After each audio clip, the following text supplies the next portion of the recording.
오늘은 다니엘서 11장 28절에서 35절의 말씀으로 오직 자기의 하나님을 아는 백성, 오직 자기의 하나님을 아는 백성이라는 제목을 가지고 하나님의 말씀을 나누도록 하겠습니다.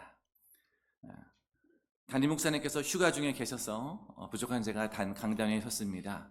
먼저는 우리 담임 목사님과 사모님을 위해서 기도해 주셔서 무사히 잘 돌아오시게 되라고 기도해 주시고, 다음으로는 부족할 수도 있지만 감사함으로 받으면 버릴 것이 없다는 말씀처럼 오늘도 옥토와 같은 마음으로 받으실 때에 하나님께서 주시는 그런 은혜가 있을 줄 믿습니다. 저희가 오늘 읽은 다니엘서 11장은 인기가 없는 장입니다. 왜냐하면 성경에서 가장 난해한 그런 장 중에 하나이기 때문에 그렇습니다. 여러분, 사실 다니엘서가 그 자체로 되게 난해한 책이에요. 저희가 유년부 때부터, 어렸을 때부터 들어온 많은 재미난 이야기들이 있죠. 사자굴 속에 있는 다니엘, 또 풀문불 속에 있는 다니엘과 세 친구 이야기, 또한 신상의 그런 금은으로 된 신상, 여러 가지 재미난 이야기들이 많이 있습니다만, 그것은 다니엘서의 전반부 약 6장까지 나온 이야기이고요. 이제 후반부인 7장부터는 마치 요즘에 우리가 보고 있는 에스겔서나 혹은 요한계시록처럼 아주 환상과 그런 미래에 대한 계시에 대한 내용이 주를 이루고 있습니다.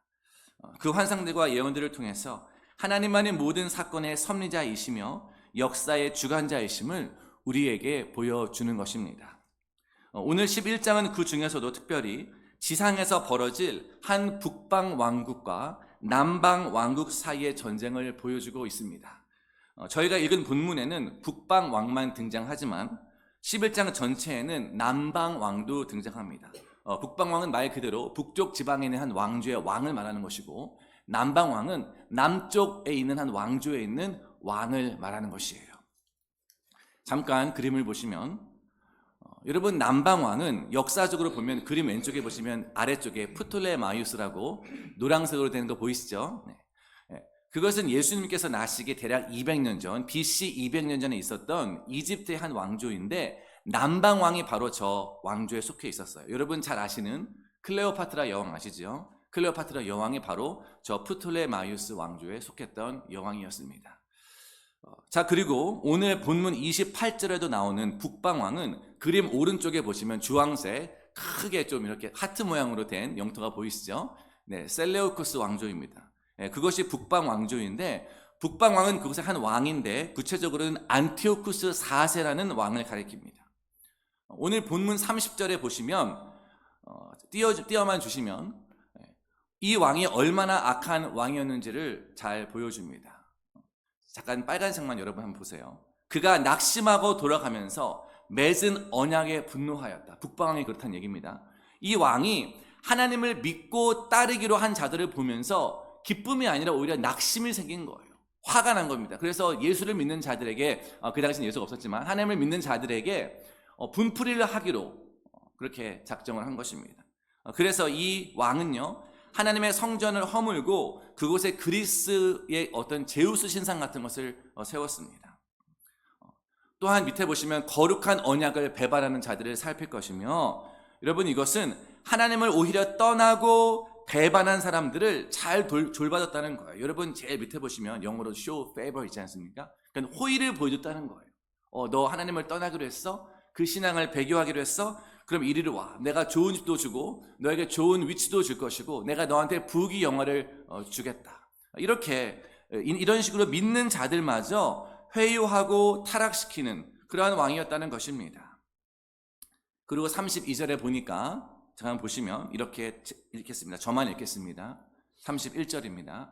군대는 그의 편에 서서 성소 곧 견고한 것을 더럽히며 매일 드리는 제사를 폐하며 멸망하게 하는 가증한 것을 세울 것이며, 여기서 가증한 것이라는 것은 바로 이방 신상들, 방금 전에 말씀드린 제우스 신상 같은 것을 말하는 것인데, 이러한 일들을 행한 악한 왕이 바로 안티오쿠스 4세라는 북방 왕이었다는 것입니다. 여러분, 다니엘이 이 11장의 환상을 보고 이 예언을 말할 때가 언제인 줄 아십니까? 그것은 BC 500년 정도, 550년 정도였습니다. 예수님께서 나시기 550년 정도 되었을 때입니다. 그리고 실제로 북방왕에 의해서 이러한 핍박이 일어나는 때는 대략 기원전 170년 정도예요. 여러분, 그러니까 다니엘이 몇 년 후의 일을 예언하고 있는 것이죠? 여러분, 대략 300년 정도 더 된 이야기를 지금 예언하고 있는 것입니다. 자, 여러분, 그런데요, 중요한 것이 있습니다. 중요한 것은요, 이 예언에 의하면 하나님을 믿는 성도들을 강력하게 핍박할 그 시기에 두 가지 부류의 사람들이 등장한다는 것입니다. 그렇다면 그 두 부류의 사람들은 누구인가? 그 첫 번째 부류의 사람이 32절 전반부에 등장하고 있습니다. 우리 한번 제가 그냥 읽겠습니다. 그가 또 언약을 배반하고 악행하는 자를 속임수로 타락시킬 것이나. 여러분, 첫 번째 부류의 사람은 핍박 가운데 그것과 타협하고 그렇게 사탄의 속임수에 넘어가는 자들이 있다는 것입니다. 마치 우리가 다 이렇게 예배 자리에 모였어요. 하지만 장차 핍박이 다가올 때에 어떤 부류는 이런 핍박이나 혹은 북방왕이 이 회유하는 것과 같은 그러한 속임수에 넘어가서 하나님의 언약을 버리고 그 신앙을 배교할 사람들이 있다는 것입니다. 여러분, 왜냐하면 당시에 북방왕이 대세였기 때문에 그렇습니다. 여러분, 대세를 거스르는 것은 쉬운 일이 아니지 않습니까? 얼마나 대세였냐면 28절에 보시면 많은 재물을 거느리고 있었대요. 당시에 왕이어서 또 황제여서 권력도 있고 또한 부도 있고 세상적으로 모든 것을 다 가졌으니 하나님을 믿는 사람들도 나한테 와라, 내가 다 줄게 하면 그렇게 말할 때에 하나님을 믿는 사람들도 그의 회유와 설득에 넘어가더라는 것입니다. 여러분, 그런데 이런 세상의 대세다라고 말할 때에 대부분의 사람들이 따르고 또한 지키는 것을 대세다, 트렌드다 이렇게 말하지 않습니까? 그런데 그것이 옳은 방향으로 갈 때도 있지만 그렇지 않을 때도 얼마나 많이 있습니까? 그렇지 않습니까? 예를 들어 여러분, 미국에서 가장 민감한 것이 무엇이죠? 인종차별에 관한 그런 발언과 행동 아니겠습니까? 그래서 관공서에도 이렇게 언급하는 것을 붙어 있죠. 너무나 감사합니다만 여러분, 그런데 그것이 사실은 이 대세가 아니었다는 거예요. 불과 5, 60년 전만 해도 대세가 무엇인지 아십니까? 인종차별하는 것이 대세였습니다. 그래서 너무나 그것이 당연해서 학교나 버스에서도 흑인과 백인들의 자리가 나누어져 있었어요. 지금 보면 우리가 이해할 수 없지만 그것이 대세여서 다들 침묵하고 있을 때에 이제 한 사람이 외쳤습니다. 나는 나의 신앙 앞에 침묵할 수 없습니다. 나는 모든 사람이 하나님의 형상대로 지어졌기 때문에 모두가 가치 있고 존엄하고 또한 예수의 이름을 부르는 자는 인종에 상관없이 구원받는다는 복음을 믿습니다. 라는 그런 것을 외치며 등장한 사람이 있습니다. 여러분, 누군지 아시겠죠? 바로 마틴 루터 킹 목사님이셨다는 것입니다. 여러분, 이렇게 우리 인간들은요, 옳던 그르던 간에 그 시대의 대세를 좋아하고 트렌드를 좋아하게 되어 있고 이렇게 순응하며 살아가게 되어 있는 것 같습니다. 하지만 여러분, 잘 아셔야 돼요. 트렌드를 따를 때에도, 대세를 따를 때에도 신중하셔야 합니다. 예수님께서 좁은 문 비유를 말씀하셨죠. 좁은 문은 좁고 협착해서 찾는 사람이 적다라고 말씀하셨어요. 그런데 여러분, 좁은 문과 다른 문은 무엇입니까? 반대되는 문은 무엇이에요? 대답 한번 해보시겠습니까? 무슨 문이에요? 예, 넓은 문. 여러분, 그런데 그 넓은 문을 성경에서 무엇이라고 말하냐면 멸망의 문이라고 말하고 있다는 사실이에요. 여러분께서는요, 좁은 문이 있고 또한 한쪽에는 넓은 문이 있습니다. 그러면 어느 문으로 들어가기를 원하세요? 당연히 뭔가 좁고 좀 더러 보이고 좀 협착해 보이는 그런 좁은 문보다는 넓고 화려하고 안락해 보이는 그런 문으로 들어가고 싶지 않으시겠습니까? 여러분, 그래서 세상의 대다수의 사람들이 이 화려한 문, 멸망의 문으로 들어가더라 하는 것이에요. 그런데 요한복음 10장 9절에 보시면 내가 문이니 누구든지 나로 말미암아 들어가면 구원을 받고 또는 들어가며 나오며 꼴을 얻으리라. 그러니까 예수님께서 본인이 문이라고 하시면서 주님께 나아가고 주님만을 신뢰하며 주님 말씀대로 따르는 것이 좁은 문인데 그 좁은 문으로 들어가는 사람들만 구원을 얻을 것이다 라는 것입니다. 여러분은 어디로 가고 계십니까? 좁은 문이십니까? 아니면 세상의 트렌드나 어떤 대세와 같은 넓은 문으로 가고 계십니까? 저는 여기 계신 저와 여러분은 좁은 문이시며 진정한 구원이신 예수 그리스도께로 나아가실 수 있기를 간절히 축복합니다. 여러분, 그런데 사람들은요, 기본적으로 허영심이 있는 것이에요. 사람들에게 보여주고 싶어하고 화려하고 큰 것을 선호합니다. 바로 트렌드라는 것이 그런 거잖아요. 뭔가 좀 매력적으로 보이는 것, 사람들이 다 좋아할 만한 것들, 그렇지 않습니까? 그런데 그 문이 어떤 문이라고요? 종국에는 멸망의 문, 더 나아가 지옥 문일 확률이 높다는 것입니다. 여러분, 그래서 속임수와 이 회유의 결과로 오늘 본문 34절에 이런 말이 나옵니다. 34절을 제가 읽어보겠습니다. 그들이 몰락할 때에 도움을 조금 얻을 것이나 많은 사람들이 속임수로 그들과 결합할 것이며. 여러분, 여기서 그들이라는 것은 어떤 이방인들이 아니라 하나님의 백성들이었는데 위기가 다가오니까 하나님을 부인하고 그 북방왕과 결탁해서 한패가 되더라는 것입니다. 북방왕이 이제는 내가 다스리고 내가 대세니까 너 신앙을 버리고 나한테 복종해라, 우상을 섬겨라 말할 때에 그럼요, 복종해야죠. 내가 믿던 거 아무것도 아니니까 내가 왕만 따르겠습니다 라고 숭배하더라는 것이에요. 왜요? 안 그러면 목숨을 잃으니까, 살 수가 없으니까요. 소위 세상에서 따돌림 당할 수 있으니까요. 여러분, 이렇게 다 넘어간다는 것을 하나님께서 다니엘에게 예언을 통해서 보여주시는 것입니다. 하지만 여러분, 사실 오늘 본문의 예언은 기원전 170년 전 북방왕 시대에 관한 것뿐만이 아니라 오늘을 살아가는 우리 모두의 삶에서 벌어지고 있는 일들에 대한 예언인 것입니다.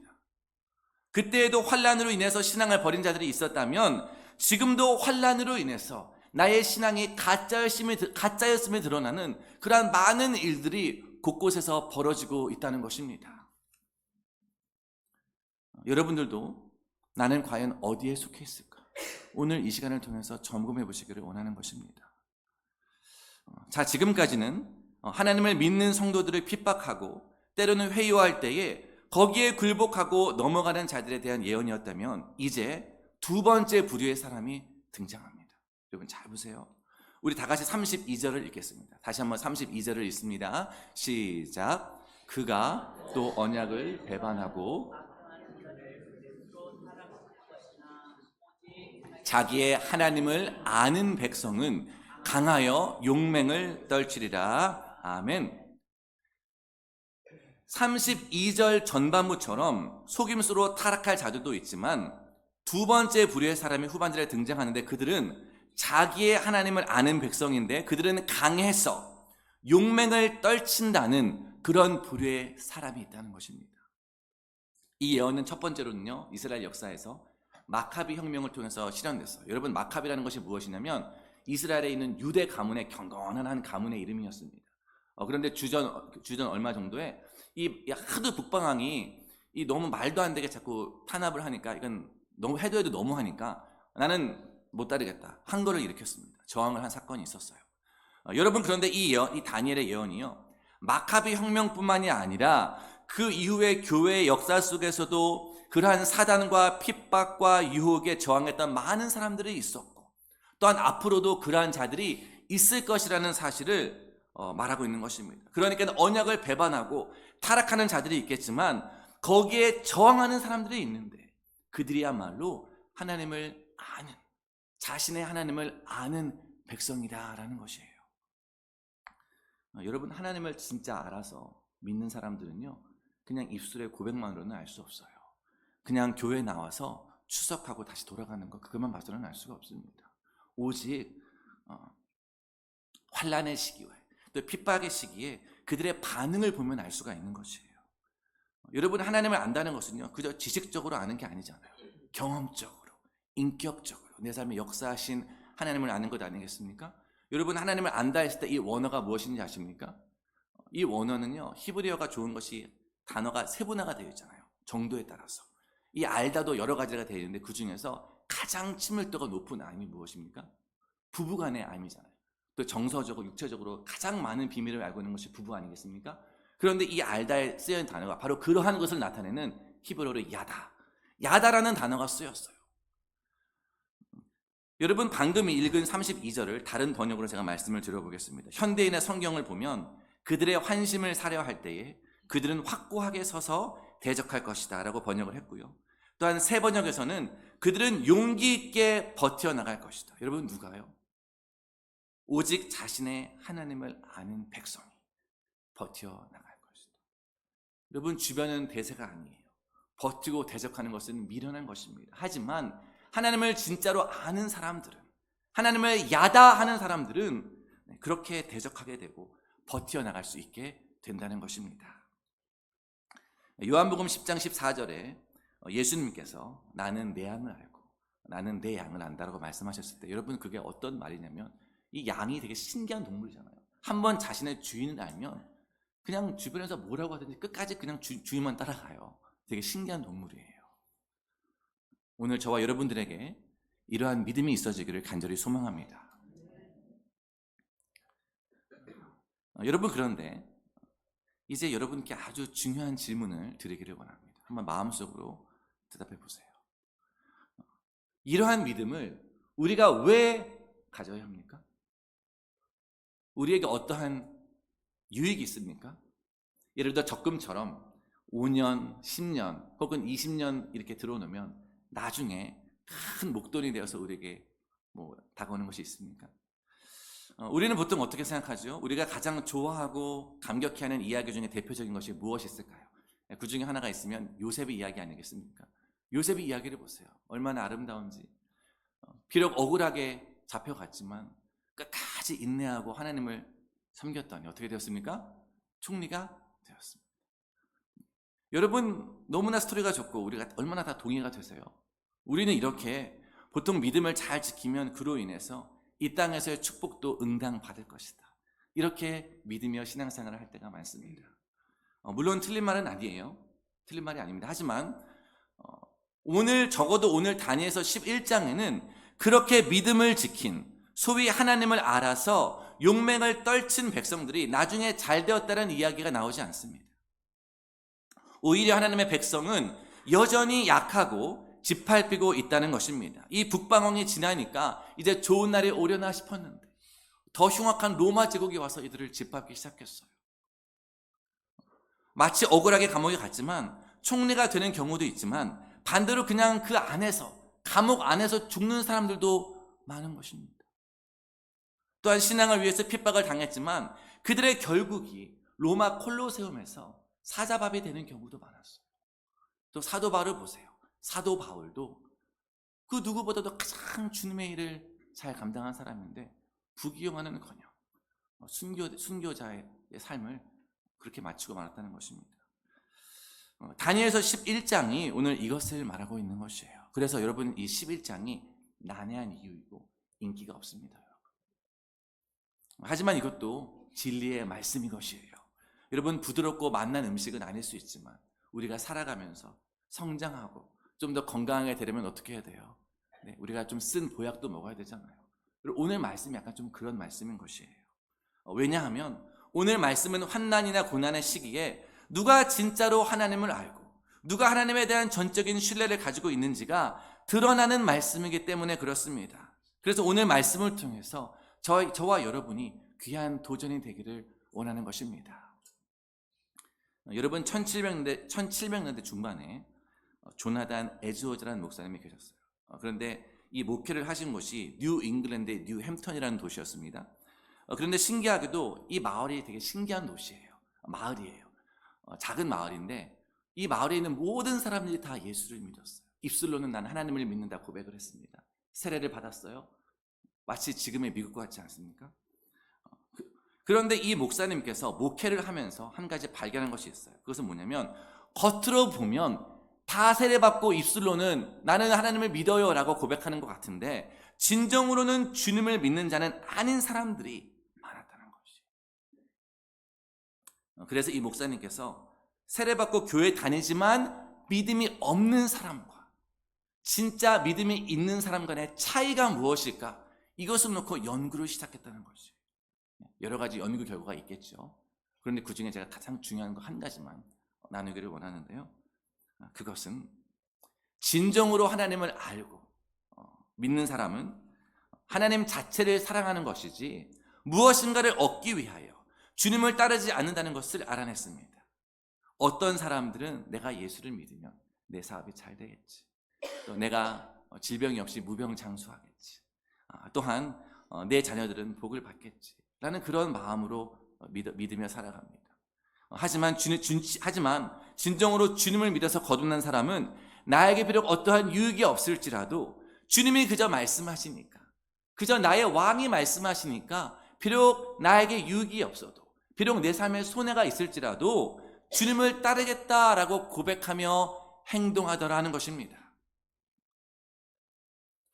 여러분, 이 두 사람 중에 어떤 사람이 환난이 올 때 잘 버텨나갈 수 있겠습니까? 그리고 여러분은 어느 위치에 서 계십니까? 저는 저와 여러분의 믿음이 이 두 번째의 믿음이 되시기를 간절히 소망합니다. 비록 나의 상황이 세상적으로는 암울해 보이고 낙심할 상황일지라도 오직 주님으로 인하여 여전히 즐거워하고 그저 주님께서 말씀하셨기에 내가 당장 즐거우면 되지 않아도 그저 그것을 따를 수 있는 그런 우리가 되기를 바랍니다. 물론 여러분, 우리가 주님을 잘 따르다 보면 하나님께서 입을 것, 먹을 것 다 주시죠. 제가 자주 하는 간증입니다만, 여러분 이런 찬양 있잖아요. 내일은 난 몰라요, 하루하루 살아요. 여러분 들어보셨죠? 네. 제가 한국에 있을 때는요, 이 노래 부를 때 좀 오래된 노래예요. 근데 한국에 있을 때는요, 뭐 가사가 좋다, 네, 그렇지, 그냥 큰 감은 없었어요. 그런데 제가 미국에 오니까 이것이 딱 마음에 와닿는데, 이제 미국에 오니까 이방인이 되었지 않습니까? 이방인이 되고 나니까 여러분들이 보면 시선이 달라 보이는 거예요. 여러분들께서도 미국에 처음 정착하셨을 때 얼마나 힘드셨을까, 막 이런 생각이 들고요. 어떨 때는 정말 살 수 없을 것 같은 그런 때도 있는데, 정말 하루하루 하나님께서 입히고 먹이시니까 기적같이 살아갈 때도 있는 것입니다. 그래서 아내와도, 또한 아이들과도 자주 얘기하는 이야기 중에 하나가 이런 거예요. 야, 정말 하나님께서 하루하루 먹이시고 입히시니 살아가는 게 맞구나. 예수님께서 내일은 염려하지 말라고 하셨는데 정말 그 말이 진리구나 라는 것을 깨닫게 되고 너무나 감사하는 것이죠. 근데 여러분, 혹여라도 우리 주님께서 그러한 공급할 것들을 공급해 주시지 않는다고 할지라도 여러분, 주님 버리시겠습니까? 그럴 수는 없는 것이요. 여러분 33절을 보세요. PPT를 잠깐 보시면 칼날에 죽고 또 어떤 사람들은 감옥에 갇히거나 약탈을 당할 것이라는 것입니다. 여러분, 누가요? 악인들이요? 아니요. 하나님의 백성들이 말입니다. 아니, 하나님이 살아계신데 어떻게 하나님의 자녀가 저런 환난을 당할 수가 있다는 말입니까? 그런데 있다는 것이에요. 여러분, 초대교회 성도들도 로마의 박해를 받았습니다. 우리나라 일제시대 사람들도요, 예수를 믿으면 붙잡혀갔고, 여러분 지금 북한은 어떻습니까? 하지만 그 순간에 내가 진짜 알곡인가 가라지인가, 내가 진짜로 하나님을 알고 믿는 자인가, 하나님을 가짜로 아는 자인지가 구별된다는 것입니다. 여러분, 그래서 우리가 주님을 알며 용맹할 수 있는 그런 믿음을 끝까지 이 땅에서 지켜나가야 하는 것이에요. 그래야 그날에 알곡으로 남을 수 있는 것입니다. 여러분, 혹시라도 제가 요즘에 정세를 보니까 점점 기독교가 좀 박해가는 방향으로 가는 것이 아닌가 싶어요. 너무나 걱정이 되는데, 혹시라도 어떠한 모양으로든지 저와 여러분의 삶에서 그런 박해가, 환난이 오신다면 저와 여러분들은 반드시 이겨내시기를 소망합니다. 이겨내세요. 그래서 여러분, 오늘 다니엘서 11장 본문은 적과 꿀이 흐르는 어떤 듣기 좋은 축복과 형통의 말씀은 아니지만 우리로 하여금 주님에 대한 전적인 믿음과 신뢰가 있는지를 점검하도록 촉구하는 그런 말씀인 것입니다. 여러분, 2010년대 초반에 북한에서 가장 잘 나가는 바이올리니스트가 있었어요. 근데 그 바이올리니스트가 처형되는 일이 있었습니다. 근데 그때 그때 그 명목상의 뉴스에 나온 이유는 음란문을 만들었다는 것이에요. 여러분, 그런데 그것이 말이 안 되는 것이 거의 둘도 없는 인재였거든요, 북한에서. 이분이 전 세계에서 북한의 이름을 걸고 모든 그 콩쿠르를 석권하니까 이제 김정일이 아주 수십억 원짜리 바이올린을 선물했다는 그런 예화도 있습니다. 근데 그런 사람을 단지 음란물 만들었다고, 물론 그것도 안 좋은 거지만 처형을 했겠습니까? 그게 아니고요. 알고 보니까 처형될 만큼 일이 커진 그 비하인드 스토리가 있다는 것이에요. 여러분, 그것은요, 이제 이 바이올리니스트가 이제 해외를 다니다가 성경을 접했어요. 그래서 그 마음에 복음이 들어왔습니다. 하나님을 믿게 된 거예요. 깊이 믿게 됐는데, 여러분, 북한은 기독교를 용납하지 않잖아요. 근데 알게 되니까 처음부터 죽이기는 너무 아깝잖아요. 기회를 준 거예요. 너 버려라. 내가 그러면 살려주겠다. 그런데 이분이 이렇게 나온 겁니다. 괘씸죄에 걸리게. 나는 이제 하나님을 진짜 믿는 사람이 되었기 때문에 절대 나의 믿음을 포기할 수 없고 나는 죽음도 두렵지 않다. 여러분, 이러한 믿음을 보시고 하나님께서 그 정권에서 구해주셨나요? 대답은 아니오입니다. 비참하게 처형장의 이슬로 사라지고 말았던 것입니다. 오늘 말씀 33절에 다시 한번 보여주시면, 그들이 칼날에 죽고 또 어떤 사람들은 감옥에 갇히거나 약탈을 당하리라. 여러분, 이 말씀은 당시의 북한뿐만이 아니라 예전부터 많은 곳에서 벌어졌고 지금 이 순간에도 어디선가 벌어지고 있는 그러한 일들인 것입니다. 하지만 그들은 죽는 그 순간까지 강하여 어떻게 한다고요? 용맹을 떨쳐낸다는 것이에요. 여러분, 누가 자기의 하나님입니까? 우리는 지금도 이러한 순교자들 피 위에 서 있는 것입니다. 우리는 그들에게 빛을 진 자들이에요. 우리가 미국에 살고 있기 때문에 모든 사람들이 우리처럼 편하게 이렇게 안정적으로 신앙생활을 한다고 착각할 수가 있지만 그렇지 않죠. 지금도 어느 곳에서는요, 목숨을 걸고 믿는 사람들이 있습니다. 여러분, 한번 여러분께 질문해 볼게요. 여러분, 만약에 다음 주에 교회 나오면 다 처형시키겠다. 여러분, 그럼 나오실 수 있으시겠어요? 웃음밖에 안 나오시죠? 예. 그럼에도 불구하고 여러분, 끝까지 예배당에 나오는 자들이 있다는 것이에요. 나는 어떤 상황에서도 예수 그리스도를 포기하지 않을 것이다 라고 말하는 사람들이 있습니다. 저는 이런 신앙이 저와 여러분들에게 있어지기를 간절히 소망합니다. 이제 말씀을 맺으려고 하는데요, 오늘 우리가 다니엘서 11장을 읽었는데 이 11장만 보면 하나님을 믿는 신앙이라는 것이 아주 미련한 것으로 보일 수 있습니다. 바보 같은 짓이에요. 아무런 이득이 없어요.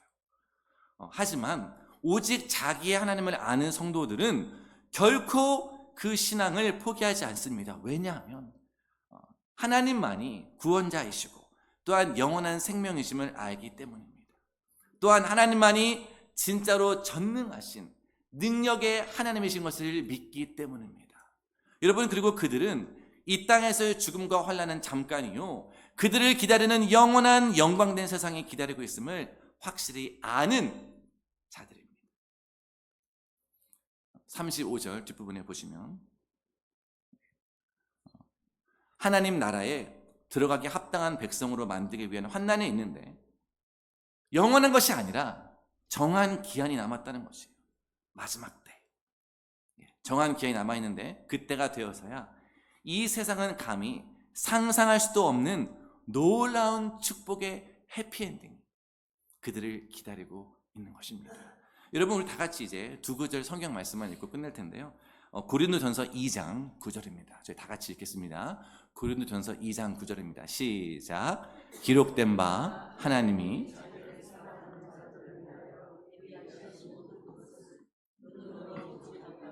귀로 듣지 못하고 사람의 마음으로 생각하지도 못하였다 함과 같으니라. 자, 다음 구절은 로마서 8장 17절에서 18절입니다. 이것도 다 같이 읽겠습니다. 시작.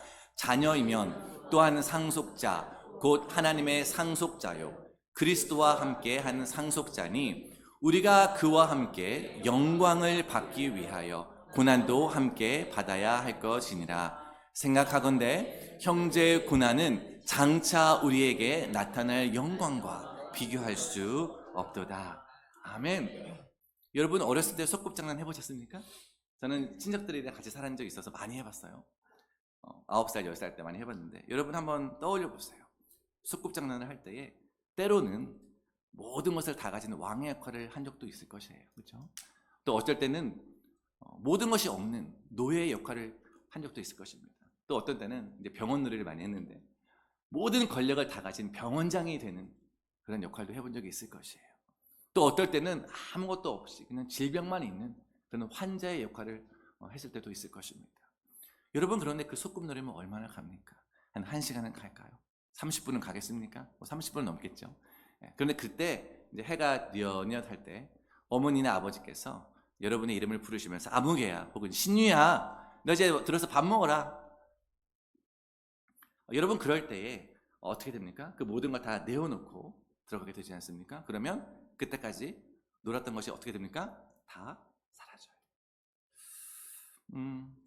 여러분 우리가 살아가는 이 100년이라는 인생, 물론 길면 길지만 영생에 비하면 얼마나 되겠어요? 저민들 되겠습니까?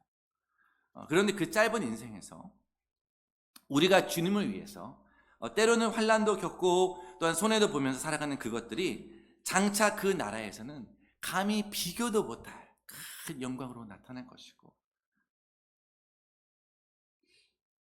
그리고 여러분 그 영광이라는 것이 얼마나 좋고 아름다운 것인지 영광된 것인지 가히 우리로서는 상상도 못하는 그런 것들이다. 여러분 믿으시면 아멘? 아멘. 저는 이 생각을 할 때마다 되게 마음에 벅차올라요. 그래서 이제 여기 계신 저와 여러분들은 이것을 꼭 염두에 두시고 이 땅의 승리가 다가 아니라 저 천국에서 승리가 진정한 승리라는 것을 꼭 아셔서 비록 이 땅에서는 내가 당장 만족할 수 없을지는 몰라도 이 생명이 끝나는 그날까지 오직 하나님만을 따르고 섬기기로 그렇게 좁은 문으로 들어가시기로 다짐하시는 여러분과 제가 되시기를 간절히 축원합니다. 다 같이 기도하겠습니다. 사랑의 하나님 아버지 감사합니다. 오늘도 말씀하여 주심에 감사합니다. 세상은 지금도 말세의 지말로 달려가고 있는데 사단은 지금도 세상의 물질과 안락함과 안위함으로 우리를 도전하고 유혹하지만 하나님 그래도 여전히 이 세상을 통치하시고 이 세상을 주관하시는 분은 여호와 하나님이신 줄 믿습니다. 우리가 오직 이 사실을 늘 깨달아 기억함으로 말미암아 우리 오직 어떤 상황 가운데서도 낙심하지 않고 우리 주님만 바라보며 따라갈 수 있는 복된 성도들, 승리하는 우리 다 될 수 있도록 역사하여 주시옵소서. 감사드리며 거룩하신 예수 그리스도 이름으로 기도드립니다. 아멘.